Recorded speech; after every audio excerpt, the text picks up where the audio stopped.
My son-in-law told me to act poor at his business party. Hi everyone. Before we get into today's video, I need your help. We've noticed that the channel's reach has been dropping a bit, and one of the best ways you can support us is by subscribing. It's quick, free, and helps us keep bringing you new and interesting stories. Your support means the world to us, and together we can grow this channel. Thank you so much. Now let's get to today's story. I'm writing from a temporary account for obvious reasons, and I've changed some details to protect my anonymity. 43 years. That's how long it took me to build everything I have today. 43 years of 16-hour days, missed family dinners, and calculated risks that kept me awake at night. But you wouldn't know any of that looking at me. I drive a 10-year-old Ford pickup, live in the same modest 3-bedroom house I bought in 1985, and my idea of luxury is buying name-brand cereal instead of the store brand. My name is Robert Harrison, and I suppose you could say I'm what they call old money poor. Except I'm not poor at all. I just never saw the point in flashing it around. It started with a small construction company my father left me when I was 25. 3 employees, 2 broken-down trucks, and enough debt to choke a horse. Most people would have declared bankruptcy and walked away. Instead, I rolled up my sleeves and got to work. I learned every aspect of the business from the ground up. Literally, I poured foundations, framed houses, installed plumbing, and did electrical work until my hands were permanently stained and scarred. But I was smart about it. While other contractors focused on residential work, I saw the potential in commercial development. I started bidding on small office buildings, then shopping centers, then major corporate headquarters. Each successful project led to bigger opportunities, better connections, more substantial contracts. By the time I was 40, Harrison Construction had become Harrison Development Corporation. We weren't just building structures anymore. We were developing entire city blocks, planning communities, partnering with architects and urban planners to reshape skylines. The company was worth millions, then tens of millions, then. Well, let's just say Forbes would be interested if they knew the real numbers. Through it all, I kept living like the working-class kid I'd always been. Same house, same truck, same diner, where I ate breakfast every morning at 5:30 a.m. before heading to whatever job site needed my attention. The money went back into the business, into careful investments, into a trust fund I'd set up for my daughter Emma's future. Emma was the light of my life. After her mother died when Emma was 12, it was just the 2 of us for years. I made sure she never wanted for anything important. Good schools, college tuition, study abroad programs. But I also made sure she understood the value of work. She had summer jobs, paid her own car insurance, and earned every privilege through effort and responsibility. She grew up to be everything I'd hoped: intelligent, compassionate, hardworking. She became a pediatric nurse, dedicating her life to helping sick children. The salary wasn't impressive by most standards, but I was prouder of her than I'd ever been of any business deal. Then she met Marcus. Marcus Ashford was everything I wasn't. Polished, articulate, obsessed with appearances. He worked in investment banking, drove a leased BMW, and wore suits that cost more than most people's monthly rent. From the moment I met him, I could tell he'd sized me up and found me lacking. "So, Robert," he said during our first dinner together, his voice carrying that particular tone educated people use when they're talking to someone they consider beneath them. "Emma tells me you're in construction." "That's right," I replied simply. "How?" "Honest," he said, with a smile that didn't reach his eyes. "There's something to be said for working with your hands." Emma jumped in quickly. "Dad's company does amazing work. They built half the downtown district." Marcus nodded politely, but I could see him filing this information away under quaint family business. He asked a few more questions, the kind designed to establish the scope and limitations of what he assumed was a small-time operation. I answered honestly, but didn't elaborate. When he asked how many employees we had, I said several dozen instead of 347. When he inquired about our biggest projects, I mentioned a shopping center instead of the 60-story office complex we just finished downtown. It wasn't deception exactly. It was just selective disclosure. Something told me that Marcus was the type of person who would treat me very differently if he knew the real scope of my business. And I wanted to see who he really was when he thought I was nobody important. Unfortunately, who he really was turned out to be exactly what I'd feared. Over the next 2 years, as his relationship with Emma grew serious, Marcus's attitude toward me crystallized into something unmistakably condescending. He never said anything directly insulting. He was too well-bred for that, but the dismissal was constant and subtle.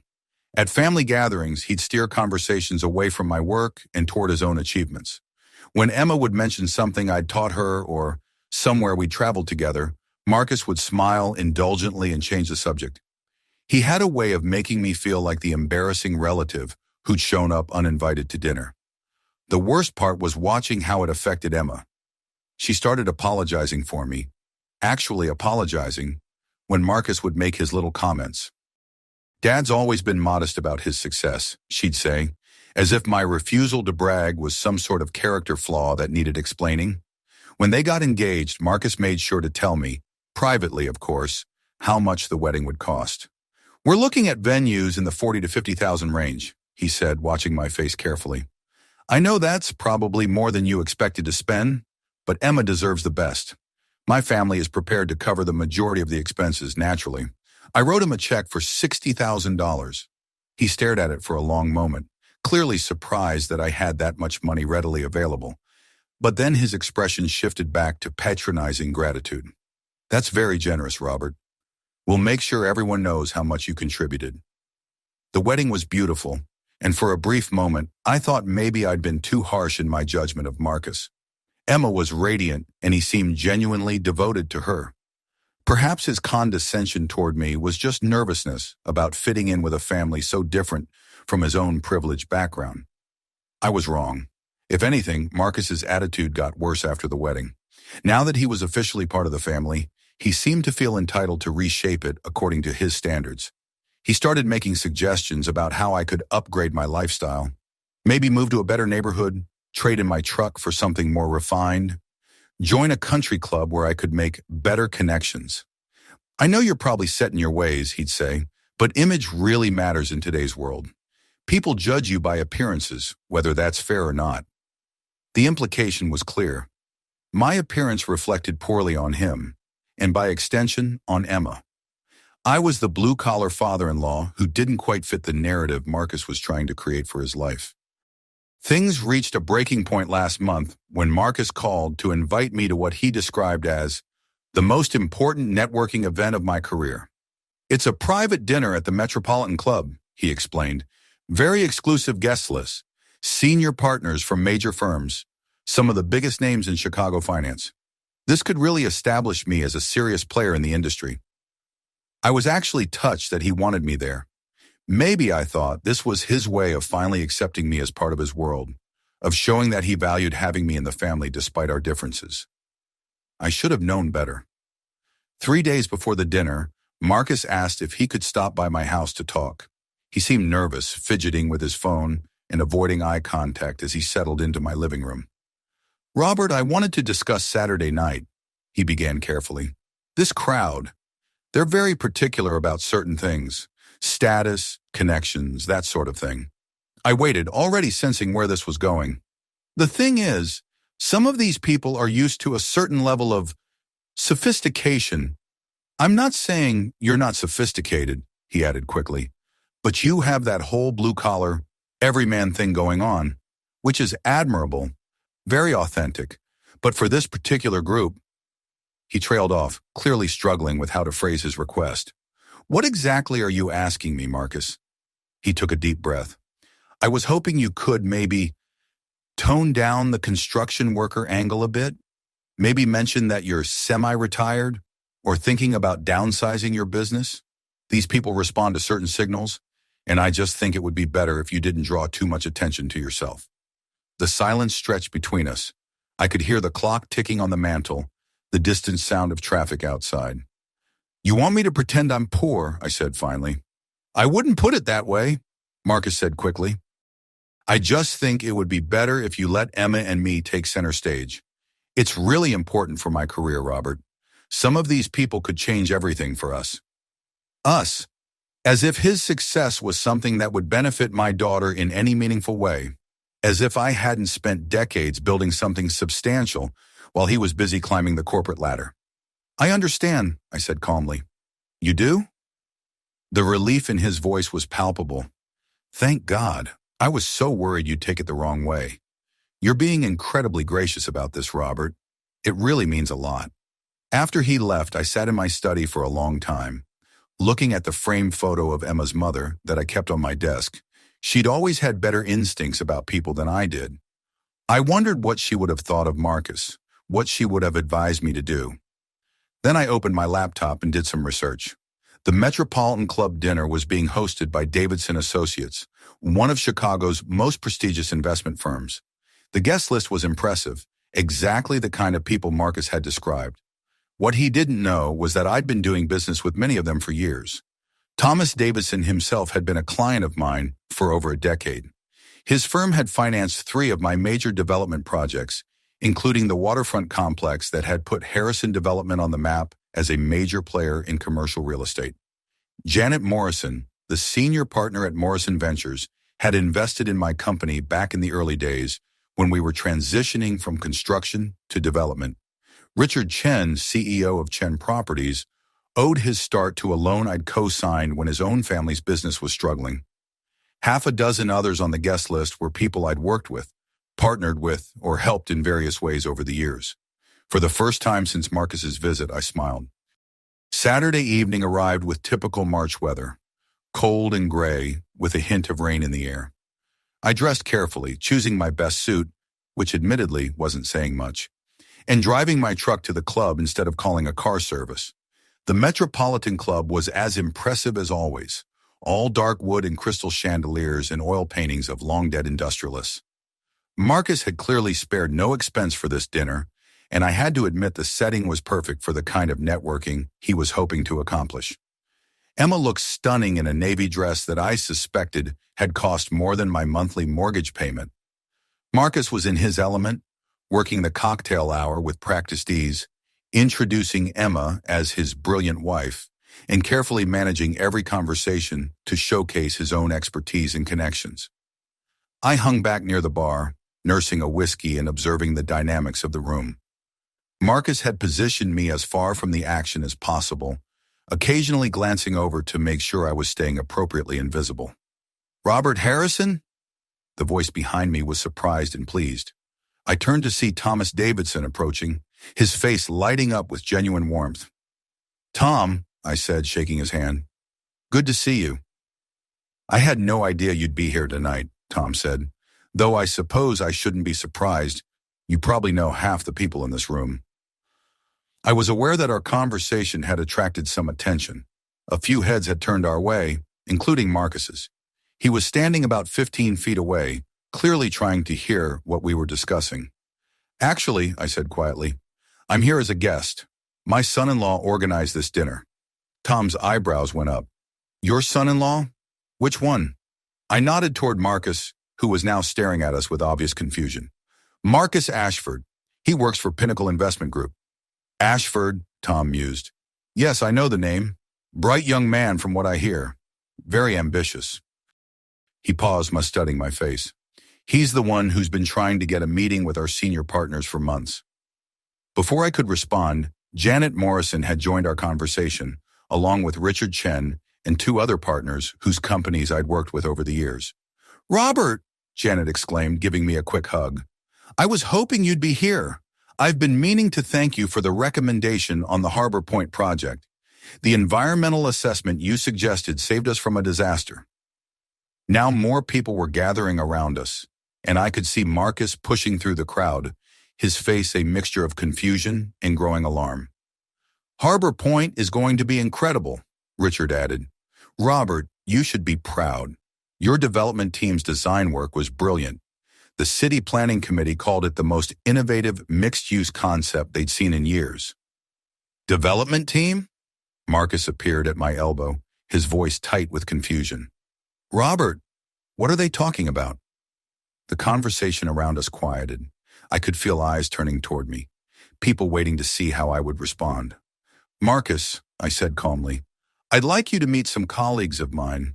Tom Davidson, Janet Morrison, Richard Chen. We've been working together in various capacities for quite a while now. Marcus's face had gone very pale. Working together, how? Tom stepped in, clearly sensing the tension, but not understanding its source. Robert's company has been one of our most reliable partners for years. Harrison Development has handled some of our biggest projects: the Millennium Complex, the waterfront towers, the new corporate campus for Morrison Ventures. Harrison Development, Marcus repeated slowly, like he was trying to process a foreign language. One of the most successful commercial development firms in the Midwest, Janet added helpfully. Robert, what was our last project valuation? 200 million? 240, I corrected. But who's counting? The silence that followed was deafening. I watched Marcus's face cycle through a series of emotions: confusion, disbelief, and finally dawning horror as he realized what he'd done. Emma appeared at his side, looking between us with growing bewilderment.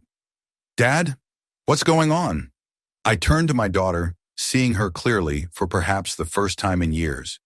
She looked so young suddenly, so confused by the revelation that her father, her supposedly simple, blue-collar father, was being discussed in terms she'd never heard before. I think, I said gently, it's time we talked about what I actually do for work. The next hour was a revelation for everyone involved. Word of my identity spread through the dinner party, and suddenly I found myself at the center of conversations about development projects, investment opportunities, and market trends. Partners who had barely acknowledged my presence earlier in the evening were now seeking my opinion on everything from zoning laws to environmental regulations. Marcus had retreated to a corner table, where he sat alone, staring into a glass of wine that he wasn't drinking. Emma stayed close to me, still processing what she was learning about her father's professional life. Dad, she said quietly during a brief pause in conversation, why didn't you ever tell me? It was the question I'd been dreading, and one I wasn't sure I could answer satisfactorily. I wanted you to make your own way in the world, I said carefully. I didn't want my money to become a shortcut or a complication in your life. You became a nurse because you wanted to help people, not because you thought you should follow some predetermined path. I'm proud of who you are, Emma. She was quiet for a long moment, absorbing this. Around us, the dinner continued, but I could see her working through years of assumptions and half-truths. But Marcus, she said finally, he's been... She didn't need to finish the sentence. We both knew what Marcus had been doing, how he'd been treating me, the assumptions he'd made and encouraged her to make. He didn't know, I said diplomatically. People see what they expect to see. Around 10 o'clock, as the formal dinner was ending, and people were beginning to move toward the lounge for drinks and cigars, Marcus finally approached me. He looked haggard, his earlier confidence completely destroyed. Robert, he said quietly, we need to talk. I excused myself from a conversation about municipal bonds and followed Marcus to a quiet corner of the club's library. I owe you an enormous apology, he began, his voice barely above a whisper. I waited. If I had known who you were, what you'd accomplished. He stopped, shaking his head. No, that's not right. It shouldn't have mattered who you were. I should have treated you with respect regardless. Yes, I agreed. You should have. Marcus looked up at me, his face flushed with shame. I asked you to pretend to be poor tonight. I actually asked you to hide who you are so I wouldn't be embarrassed in front of my colleagues. And all this time, you're more successful than any of them. More successful than I'll probably ever be. Success isn't just about money, Marcus, I said. It's about how you treat people, especially people you think can't help you. It's about character, integrity, the kind of person you are when nobody important is watching. He winced. I know, and I've failed on all counts. I don't know how to make this right. Start by being honest with yourself about why you treated me the way you did, I said, and then figure out if that's the kind of person you want to be. Emma found us there 20 minutes later. She'd been watching from across the room, and I could see in her face that she'd been thinking hard about everything she'd learned tonight. Marcus, she said, her voice very calm, we're leaving. Now. Emma, I can explain? No, she said firmly. We're going home, and we're going to talk about this. Really talk about it.